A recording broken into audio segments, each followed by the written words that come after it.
कुछ दिन पहले सुप्रीम कोर्ट के चीफ जस्टिस साहब ने एक हेयरिंग के दौरान एक कोट किया कि देश के जितने बेरोज़गार बच्चे हैं वो कॉकरोच बनकर सरकार पर बोझ बने बैठे हैं।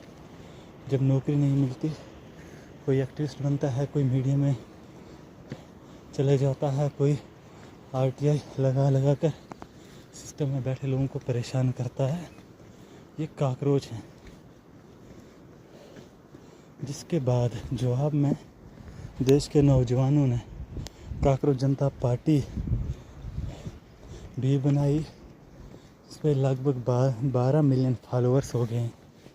मेरे कहने का मतलब ये नहीं है कि फॉलोअर्स कितने आए, पार्टी क्यों बनाई, किसने बनाई। मेरा एक सिंपल सा सवाल है सुप्रीम कोर्ट के चीफ जस्टिस साहब से, क्या इन कॉकरोच को पैदा करने में कुछ आपका हाथ भी है? 2014 के बाद पेपर लीक होता गया।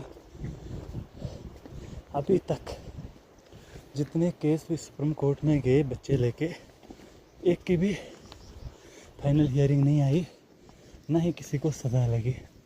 जिसका नतीजा ये हुआ कि देश में 25 करोड़ से ज़्यादा हायर एजुकेशन वाला बच्चा बेरोज़गार हो गया है। और दूसरी बात है, इन कॉकरोचों को पैदा किसने किया? ये कॉकरोच ऐसे पैदा हुए, कुछ हमारे लॉर्ड साहब, जज साहब जो पहले कुर्सी पे बैठे हुए हैं, रिटायरमेंट के बाद भी कुर्सी चाहिए। फैसला सरकार के हक़ में देना है और अपनी कुर्सी फिक्स कर देनी है। उसके बाद कुछ हमारे नेता लोग, जिन्हें मैं कॉकरोच कहूँगा। कॉकरोच देश का वो नौजवान बच्चा नहीं है जो पढ़ लिख के रोडों पे दर बदर है। कॉकरोच वो नेता है जो नेता बनने के काबिल नहीं था, फिर भी लोगों को धर्म के नाम पे लड़वा कर, गरीब जनता को गलतफहमी में डालकर, डरा धमका कर वोट लिया। और जो नेता कुर्सी के काबिल नहीं था वो कुर्सी पे बैठ गया। अपने बच्चे जहाँ एक मेहनत करके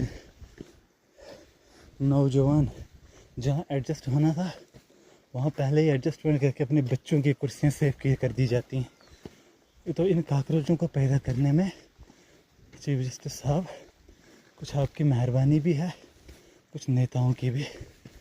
चलो खैर।